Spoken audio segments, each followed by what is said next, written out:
On vous souhaite la bienvenue à ericlatour.com. Qui dit parfois que les jeunes ne s'intéressent pas à la politique, c'est pas tant vrai. Il y a une jeune fille de Saint-Jean-sur-Richelieu qui a 18 ans, qui est déjà grandement impliquée au sein du Parti québécois et du Bloc québécois au niveau régional ou même national. Elle est au cégep. On la reçoit dans quelques instants. Mais d'abord, Maman Caféine, Marie-Ève Piché, en a ras le pompon avec l'école, la grève des profs récemment. Bref, c'est extrêmement difficile être parent et tout ça avec la pandémie ces temps-ci.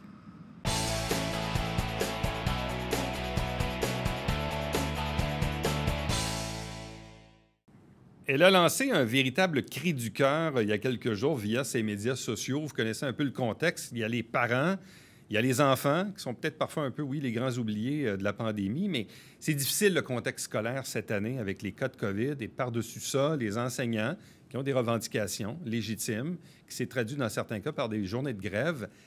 C'est un peu comme la cerise qui fait déborder tout ça. Bref, on en discute avec Marie-Ève Piché, alias Maman Caféine. Bonjour et bienvenue. Bonjour. Pas facile l'année scolaire pour les parents? Cette année, c'est particulier. C'est une année qui n'a rien à voir avec les autres. C'est difficile autant pour les parents que les enfants et que le personnel des écoles au grand complet. Je crois que le mot qui décrirait la situation, c'est essoufflement. Essoufflement. On est à la fin mai, début juin. Il reste encore quelques semaines. Les enfants ont quel âge chez vous, là? Moi, ils ont 9, 7, 5, 4. Excusez, j'en ai trop. Fait que Donc, 3 à l'école, 1 à la garderie? Oui, exactement. 3 au milieu scolaire, puis 1 à la garderie. Est-ce qu'il y a eu beaucoup de fermetures de classes ou d'isolement préventif ou des choses comme ça? Il y a eu 2 fermetures de classe. Pour ma part, je touche du bois. Moi, j'ai pas eu d'isolement trop long. Ça a été en tout et partout 10 jours environ. Garderie fermée parce que on sait que maintenant, dans les garderies, le nez coule et tout ça, on fait attention. Donc, plusieurs groupes en garderie ferment aussi. C'est des revirements de situation depuis le début de l'année. À tout bout de champ, un parent peut risquer de se faire appeler au boulot. Bon, si on remonte à l'année passée, parce qu'il y a quand même eu une assez longue période où les écoles étaient carrément fermées. Oui. Bon, fin mars, avril 2020, ça s'est passé comment chez vous? En fait, j'avais 4 enfants à temps plein à la maison, 24/7, toute seule. Parce qu'à ce moment-là, en plus, j'étais récemment séparée. Puis, pour question de routine, adaptation, travail, le papa des enfants avait dû aller s'isoler, lui, puis travailler. Il n'avait pas le choix de rouler. Moi, je travaillais de la maison. Pour moi, c'était un peu plus facile. Mais j'avais 4 enfants à temps plein. La réouverture des écoles là, au mois de mai-juin, ça a donné quoi? Ça a comme permis... Ça a donné 2 semaines, un mois, même pas, de révision de ce qui avait peut-être été vu au début de l'année. Les professeurs étaient un peu pris au dépourvu puis ont fait ce qu'ils pouvaient. Mais moi, ça s'est soldé avec un échec de mon fils pour cette année parce qu'il a pris un retard incroyable. Mais ça, c'est le cas parce que, bon, les gens le savent, quand on a des enfants, ils ne sont pas tous pareils, ils n'ont pas tous la même facilité à l'école. Puis dans certains cas, bien, il y a des plans d'intervention. Puis il faut faire appel à des spécialistes et tout ça. Et là, de ce que j'ai entendu et compris du clip vidéo que tu as mis en ligne il y a quelques jours, c'est difficile avec ton fils en ce moment au niveau scolaire. Et là arrive le contexte où, en plus, les profs font la grève. Ça a été comme... Mais je crois que c'est une accumulation... Et certains membres du personnel enseignant des écoles disaient il n'y a pas plus de pédagogique. Pourtant, cette année, vous avez cette impression-là. C'est pas vrai, il y en a eu 3 de plus. Ça a paru. On avait l'impression que nos enfants n'étaient qu'en pédagogique tout le temps. En plus du risque imminent toujours que la classe ferme pour une prévention due au COVID ou un cas dans la classe. Alors ça, c'est le parent tout le temps qui est comme parce qu'on doit se revirer vite là, de bord dans notre journée. Et on ajoute à ça le 4 mois sans école l'année dernière et on ajoute la grève. Écoute, oui, mon fils en a écopé et il doit être un parmi des milliers et des milliers d'enfants partout dans la province. Ils sont pas tous résilients au même niveau, comme tu disais, les enfants. Ils s'adaptent différemment. Moi, dans le cas de mon fils, je sais que ça a été la goutte qui a fait en sorte qu'il a pris un retard incroyable l'année dernière. Puis cette année, il n'est jamais venu à bout de reprendre le souffle. Puis tout ça ne l'aide pas. ça ne l'aide pas. Le contexte scolaire aussi, cette année, est Oui, différent. les masques et tout ça. Les masques en éduc, en classe, les déplacements. Ça a l'air peut-être anodin, mais des enfants, dans un contexte comme ça, ils vivent un stress. C'est lourd. C'est très lourd. Ils vivent un stress. Pour nous, ça peut avoir l'air anodin, mais les enfants l'intériorisent. Pour certains... Moi, je parle à des amis ou des collègues chez qui les enfants, honnêtement, se sont super bien adaptés. Oui. Mais il y en a d'autres qui se sont moins bien adaptés. Bien, j'en suis la preuve. J'en ai 4, puis j'en ai pas un qui s'est adapté de la même façon, puis j'en ai pas un résilient de la même façon. On a vu, il y en a peut-être un pour qui c'était plus difficile. Là où je veux en venir, le pourquoi j'ai fait cette vidéo-là, puis pourquoi je parlais de mauvais timing puis de d'essoufflement, faut pas me méprendre. Et je le répète et je le dis dans mon vidéo, je ne vise pas le personnel de soutien qui a fait la grève la semaine dernière. Je ne vise pas les professeurs ni tous les membres du contexte scolaire, au sens où s'ils se sont rendus là, c'est qu'ils veulent se faire entendre. Puis il y a eu une suite de situations qui ont mené à ça. Là où je trouve ça déplorable, c'est que je me dis à quelque part, il y a un gouvernement qui fait la sourde oreille, mais peut-être qui est débordé aussi, notre gouvernement, par la dernière année qu'il a eu. Je vais juste dire qu'en ce moment, on prend les parents en otage, avec les enfants en otage, quand ça arrive. C'est pas contre eux, parce que s'il y a bien un métier que je ferais jamais, c'est personnel de soutien aux professeurs. Je les trouve fantastiques. Je sais pas ce que je ferais sans ce merveilleux personnel de l'école où mes enfants vont. Je suis de tout cœur avec eux, mais c'était la goutte. Le fait qu'ils se fassent imposer eux aussi des plans de travail à offrir aux enfants, offrir, c'est un grand mot, on a senti que c'était imposé pour plusieurs enseignants. Le message a passé comme si c'était obligatoire. Le parent fait quoi, lui? Il se revire de bord pour prendre congé encore. Et en plus, il sent qu'il doit jouer à l'enseignant une journée de temps. Certains enseignants ont même dit aux enfants, tu n'auras pas ta période libre vendredi si pendant les 2 jours, tu fais pas tout ce que tu as. Les enfants avaient de la pression. Mais tu faisais état aussi dans ce clip-là des parents qui ont perdu leur emploi ou des parents qui ont eu des baisses de revenus, qui, là, sont pris et doivent jongler avec des enfants à la maison. Jouer aux professeurs dans le cas où il y a un enfant qui a plus de difficultés.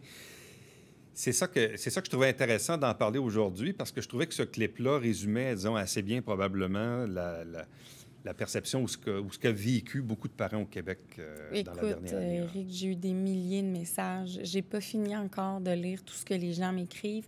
Des parents désespérés au bout du rouleau.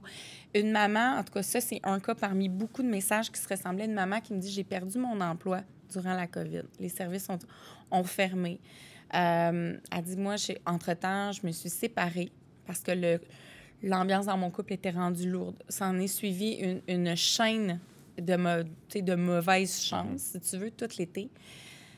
Mon fils a pris du retard. Ça a été une difficile année pour lui. Elle dit, je venais de me retrouver un emploi.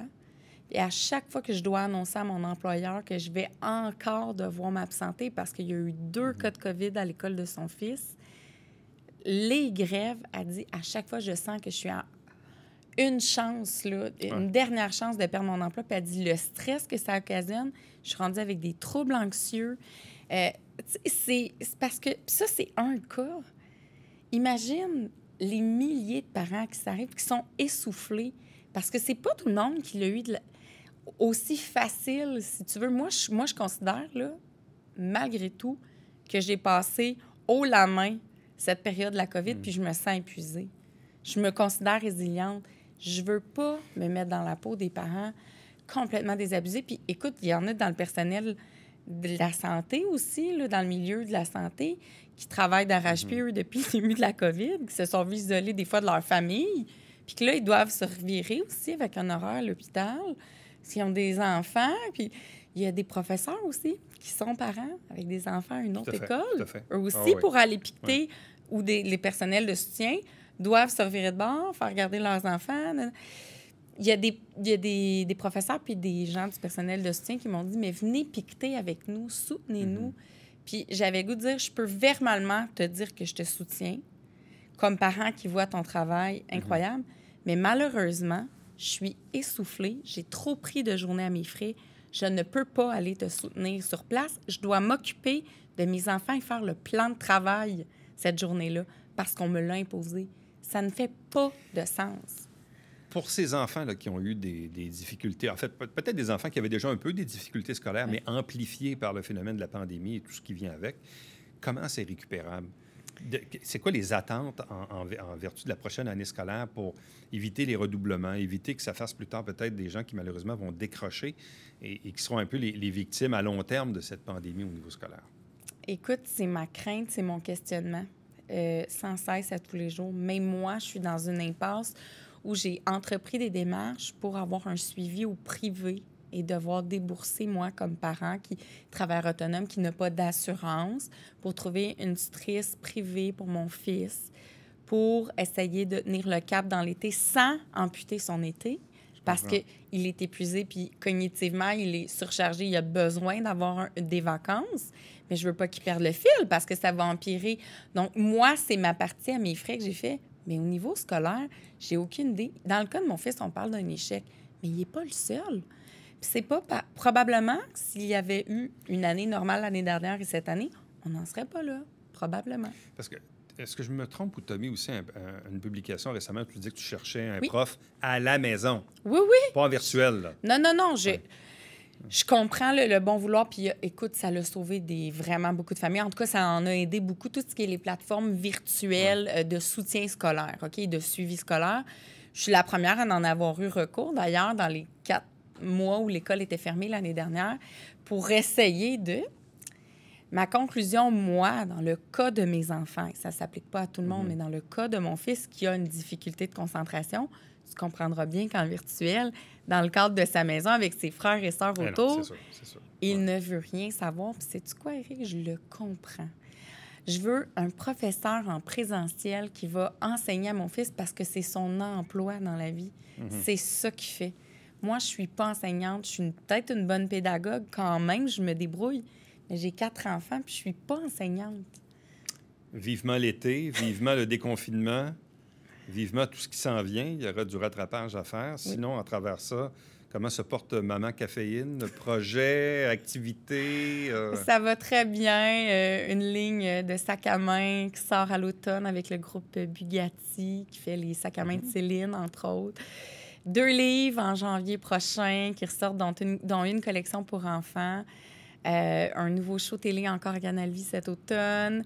Un groupe de formation pour les femmes en affaires qui veulent optimiser leurs réseaux sociaux et leurs ventes en ligne.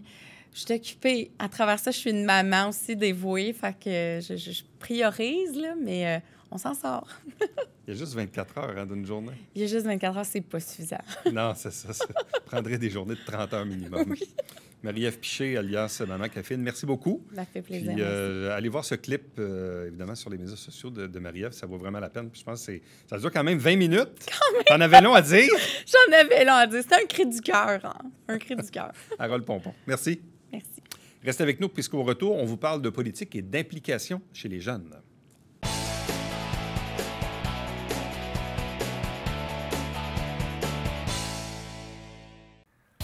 Salut, ici Alexandre Baudouin. Et François Trépanier. François, directement de ces quartiers de Saint-Hilaire, de retour au pays. Un bon ami à toi. Éric Gélina qui est avec nous, de retour de la Suède. Voilà. Ne manquez pas ça. Plein de belles choses à raconter. Ah oui.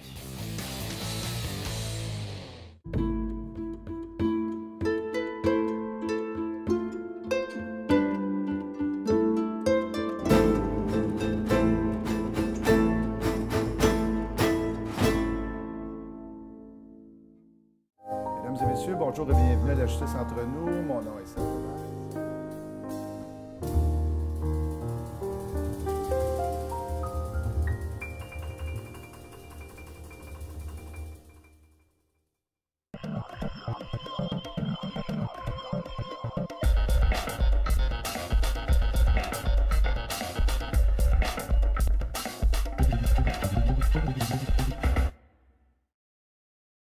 Mesdames et messieurs, bon matin et bienvenue à votre télé-bingo sur les ondes de télévision du Haut-Richelieu. Vous aimeriez jouer au bingo dans le confort de votre foyer? C'est possible. Tous les dimanches matins, 9h30, à la télévision du Haut-Richelieu, maintenant en haute définition au 609. Pour vous procurer les livrets du télé-bingo, c'est facile. Consultez la liste de nos 30 dépositaires au www.tvhr9.com.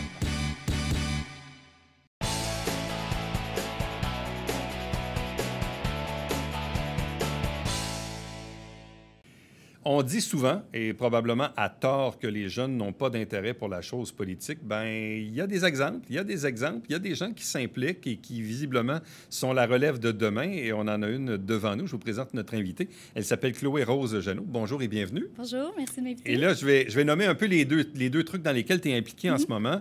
Bon, tu es d'abord conseillère au Comité national des jeunes du Parti québécois et vice-présidente du Forum jeunesse du Bloc québécois pour la Montérégie-Ouest. Oui, tout à fait. Ça a commencé quand, cette implication-là en politique? Ben, ça a commencé à la campagne fédérale de 2019. En fait, je me suis intéressée vraiment plus comme au Canada, vraiment. Parce qu'avant, j'avais commencé comme plus m'intéresser en 2016 là, avec les élections aux États-Unis. Mais sinon, ouais, c'est ça. J'étais allée à la dernière rencontre pour le Bloc avant les élections. Puis, ben, c'est là que ça a commencé, que j'ai commencé à m'impliquer plus au Bloc, puis après ça, plus tard, au PQ. Ouais. Mais déjà, quand tu étais plus jeune, je ne sais pas, ce que tu avais... Tu regardais ça, tu avais de l'intérêt, tu posais des questions, tu avais une curiosité. Je disais, qu'est-ce qui fait que tu as rentré dans ce sillon-là? Oui, bien, mon père, il s'intéresse beaucoup à la politique. Il check beaucoup les nouvelles, puis à l'histoire aussi. Puis je trouve ça... je trouve que c'est deux disciplines qui s'interrelient. Puis j'ai tout le temps été intéressée à ça depuis que j'étais petite, mais plus vraiment au secondaire que j'ai vraiment suivi ça. Là. OK. En quoi c'est important pour toi, la politique, et surtout l'implication politique? Bien, je crois que c'est important parce que c'est la base de la démocratie. Puis si personne s'impliquait, bien, la démocratie, elle pourrait pas continuer. Puis bien, c'est pour ça aussi que je m'implique, là, vraiment. Puis il n'y a pas beaucoup de jeunes, puis je trouve qu'il n'y a pas beaucoup de filles non plus. C'est vrai. Fait que je trouvais ça important là, de dire ce que j'avais à dire. Qu'est-ce que tes amis ou ton entourage en pensent? Est-ce qu'il y en a qui disent, bien, voyons donc, qu'est-ce que tu fais là-dedans? Tu perds ton temps. Puis, je sais pas, c'est quoi les commentaires de l'entourage? Est-ce qu'il y a de l'étonnement? Est-ce qu'il y a de l'encouragement aussi? Oui. Ben, les opinions sont mitigées. Ma famille m'encourage beaucoup, puis c'est le fun. Puis mes amis, ben, il y en a qui comprennent, mais pas vraiment. On parle pas vraiment de politique. Aussi, j'ai des amis qui n'ont pas les mêmes opinions que moi, puis je veux pas les déranger avec ça, là, nécessairement. Là. C'est plus une conversation que des conversations que j'ai avec les adultes, mettons. Bon, on comprend que tu es impliqué dans le Parti québécois et le Bloc québécois, donc on comprend ici que tu es souverainiste. Oui. Pour toi, la souveraineté du Québec en 2021 pour une jeune fille de 18 ans, ça veut dire quoi? Mais la souveraineté, ça veut dire la libération d'un peuple. Pour moi, le peuple québécois, c'est une nation, peu importe ce qu'on en dit. Puis je trouve ça très beau que les Québécois viennent de partout à travers la planète, puis c'est un peuple mixte. Puis moi, je crois beaucoup en la mixité. Puis je trouve ça... J'adore le Québec. Le Québec, pour moi, c'est toute ma vie. Ma famille est là, mes ancêtres. Puis, ouais, la souveraineté, c'est un grand rêve. Quelque chose que je pense qui peut se faire, puis même à court terme, peut-être. Donc, pour toi, il y a vraiment une quête identitaire dans ça? Mm-hmm. Oui. Parce qu'en même temps, quand on regarde l'histoire, évidemment, de l'indépendance au Québec, là, on peut remonter à 40, 50 ans, même un peu plus loin. Tu sais, moi, j'ai 50 ans, j'avais pas droit de vote en 80, mais j'avais droit de vote en 95, et ainsi de suite. Mais parfois, on a l'impression qu'on a tenté quelque chose à 2 occasions, que ça n'a pas fonctionné, puis que là, on est comme passé à autre chose. Mais visiblement, il y a encore des gens comme toi qui y croient, puis que c'est possible, puis qu'on va revenir à la charge un jour. Ben oui, tout à fait. Puis en plus, je me souviens plus où est-ce que j'ai vu ça, mais les sondages ont montré, là, il n'y a pas longtemps, que c'était à peu près 30 % des Québécois étaient pour la souveraineté. Mm-hmm. Puis c'est comme les mêmes statistiques qu'il y avait avant le premier référendum. Fait que je pense que c'est plausible, là, éventuellement, si on fait des campagnes et tout, que ça revienne là, dans l'esprit des gens. Bon, parce que comment ramener la souveraineté à l'avant-plan? Parce que là, on a un gouvernement à Québec qui est nationaliste, mais qui ne veut pas toucher à la question de la souveraineté, qui a d'excellentes chances quand même de refaire un 2e mandat. Au fédéral, bien, on verra aussi. Il n'y a pas beaucoup d'opposition très, très forte à M. Trudeau en ce moment. Bref, on sent que politiquement, à tout le moins, dans les 4 à 8 prochaines années, pas l'impression que ça va bouger beaucoup sur le théâtre de la souveraineté. Bien, on peut toujours être étonné, moi, je pense. Avec le nouveau chef du Parti québécois, Paul Saint-Pierre Plamondon, la souveraineté est vraiment remise de l'avant. Puis lui étant un homme assez jeune, il est en début quarantaine, je pense, ça peut vraiment donner un petit peps de renouveau au projet. Puis avec des jeunes aussi qui s'impliquent, je ne suis pas la seule, il y en a beaucoup aussi que je pense que ça peut aller toucher vraiment les jeunes. Puis surtout aussi au niveau des médias sociaux, il y a bien plus de communication qu'il y en avait, mettons, 20 ans. Tout à fait. Fait que ça peut aller toucher beaucoup de monde. Au même titre que sur la scène fédérale, il faut quand même admettre que l'arrivée d'Yves-François Blanchet au Bloc québécois a vraiment ravivé le Bloc, là, qui était un peu moribond. Là. Donc, avec une force, une députation quand même assez forte. Encore des sondages assez excellents pour le Bloc au Québec. Donc, visiblement, le Bloc est encore très, très actif. Toi, tu milites des deux côtés. Qu'est-ce qu'il y a de différent entre ton implication au Bloc et ton implication au Parti québécois? Ben, c'est très différent, plus au niveau personnel, parce qu'au Parti québécois, je suis impliquée au national. Fait que c'est le comité des jeunes au national. Puis au Bloc, je suis impliquée plus au régional. Fait que, je suis plus proche des gens. J'y rencontre souvent, là, comme dernièrement, quand on a pu faire des rassemblements de 8, on a été manger une petite crème glacée ensemble. Donc, c'est plus comme on est plus proche, on va dire. Mais ça, c'est plus au niveau personnel. Sinon, au niveau politique, là, c'est assez semblable. Bon. Qu'est-ce que tu veux faire de cette implication-là? Est-ce que tu veux continuer là-dedans, devenir, je ne sais pas, présidente de l'aile jeunesse, je ne sais pas, du Bloc du Parti québécois? Je ne sais pas, est-ce que tu as des ambitions de continuer dans ton implication politique? Là? Oui, c'est sûr que moi, ça me tente de continuer. J'aime vraiment ça, puis je trouve que j'aime ça faire une différence. Mais au niveau comme d'un travail, éventuellement plus tard, ça, je verrai. Pour l'instant, je veux m'enligner plus en droit. Mais la carrière politique, je ne la mets pas de côté. C'est sûr que c'est une possibilité parmi tant d'autres. OK. Donc, tu pourrais pousser ton implication et peut-être un jour, comme on dit dans le jargon, voir ton visage sur un poteau, dans une élection. Peut-être. Dans une élection. Bon, parle-nous de toi un peu, de tes origines, de ce que tu fais, de tes études. Bref, qui es-tu? Moi, je suis née à Saint-Jean. J'ai habité toute ma vie à Saint-Jean-sur-Richelieu. Puis, j'ai été au secondaire à la polyvalente Armand-Rasco, au PEI. Puis ensuite, j'ai décidé de m'en aller en sciences humaines au Cégep Saint-Jean. Puis présentement, là, j'ai complété ma première année. Il me reste un an à faire. Puis après ça, j'aimerais ça aller faire des études en droit, peut-être éventuellement à Sherbrooke. Là, je vais voir où est-ce que ça me mène. Donc, OK. c'est pas mal ça. Donc, pour le moment, on est vraiment dans les études Oui. et en parallèle avec l'implication politique. Oui, exactement. Là, il y aura des élections fédérales. On ne sait pas trop quand. Donc, je présume est-ce que tu donnes un coup de main à l'équipe de notre députée, Mme ça. Je vais aider Christine Normandin à faire sa campagne. Donc, Christine Normandin peut compter sur ton aide. Oui. Puis du côté provincial, il y aura assurément des élections, mais un petit peu plus dans un an et demi. Donc, ça reste encore à définir, mais encore là, donc toujours une aide de terrain aussi pour le Parti québécois dans la région. Bon. Évidemment, toi, tu as vécu la dernière année au Cégep, là, principalement, évidemment, en virtuel, de par l'étude, le type de programme dans lequel tu es inscrit, donc principalement, c'est en virtuel. Quel est le regard que tu portes sur ce qu'on vient de vivre, là, la pandémie, la gestion de la pandémie, l'impact sur les jeunes, l'impact sur le volet scolaire? Bref, quel est le regard que tu portes sur ce qu'on vient de vivre collectivement?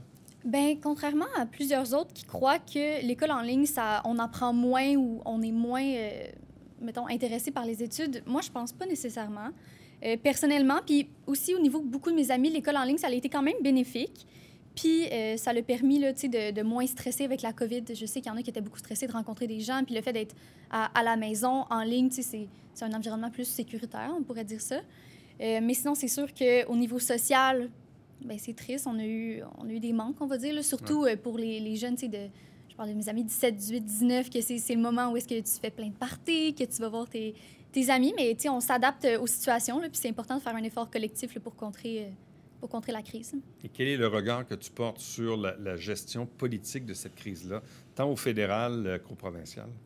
Bien, personnellement, je suis pas tout à fait d'accord avec toutes les mesures qui ont été prises au provincial, comme par exemple le couvre-feu. Je suis très contente que ça ait été aboli tout récemment parce que je crois que il y a beaucoup de choses qu'on n'était pas vraiment certains, que les experts eux-mêmes, il n'y avait pas un consensus. Là, il n'y a pas longtemps, dans les nouvelles, on a vu que la santé publique, ça n'a pas été nécessairement vrai ce que le gouvernement a dit, que la santé publique avait dit. Puis en tout cas, c'est comme, on ne sait pas des décisions qui ont été prises si ça a été les bonnes. Puis je pense qu'il y aurait dû peut-être avoir plus de réflexion, plus de gens engagés justement dans la prise de décision de la chose. Là. Et au fédéral? Au fédéral, moi, je trouve que ça quand même assez bien géré en général, mieux qu'au provincial, en tout cas. OK. Bon. Là, maintenant, on va se tourner, là, la vaccination va suivre son cours, le déconfinement, une prochaine année d'études à l'automne, plus normale en principe? C'est ça qu'ils parlent. Récemment, là, ils ont commencé à parler au cégep que peut-être que ça va revenir en présentiel à l'automne prochain. Mais ça, c'est pas certain encore. Bon.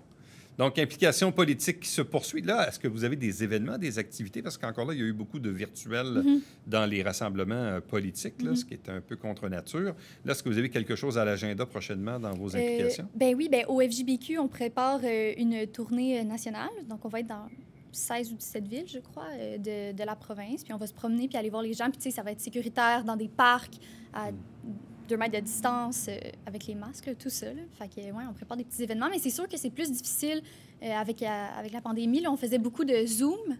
Oui. On invitait le monde, mais c'est sûr que ça pogne pas autant qu'en vrai. T'sais. Mais on s'adapte. OK. Il y a comme, dans le fond, faut refaire un peu les ponts, revenir un peu à... Parce que, effectivement, les gens sont un peu lassés là, de zoomer à gauche et à droite. Je là. comprends. Donc là, mais c'est un défi également pour les organisations politiques là, de raviver l'implication post-pandémie. Oui, c'est ça. Mais on invite beaucoup de gens à parler dans les vidéos, mais c'est sûr que le monde, il se sent moins impliqué, puis c'est plus plate, là, on va se le dire, de regarder son écran que d'être là vraiment avec le monde, puis qu'il y ait une ambiance. Mais ça va revenir. On a bon espoir que ça revienne bientôt. Alors, Chloé Rose Jeannot, merci beaucoup. Merci à vous. Bonne chance et bonne continuation dans cette implication au sein du Parti québécois et du Bloc québécois et de l'implication politique en général. Toujours rassurant de voir qu'il y a de la relève et que non, c'est faux de dire que les jeunes ne s'intéressent pas à la politique. Il y a des jeunes qui s'intéressent à la politique. Puis moi, je pense qu'il faut saluer et encourager ça, peu importe la couleur politique. Je pense ça prend de la relève parce que sinon... Comme a déjà dit Feu Jean Lapierre, si tu t'occupes pas de la politique, c'est malheureusement elle qui va s'occuper de toi. On aime mieux la première option. Merci beaucoup. Merci à vous. Restez avec nous. Au retour, le mot de la fin.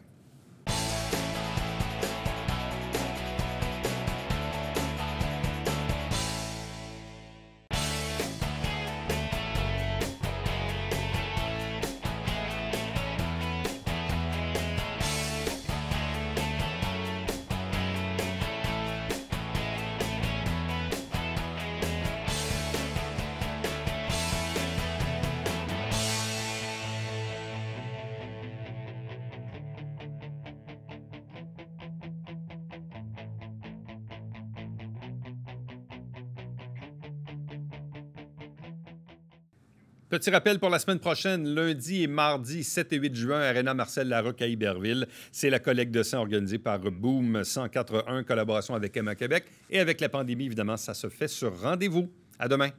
Bye-bye.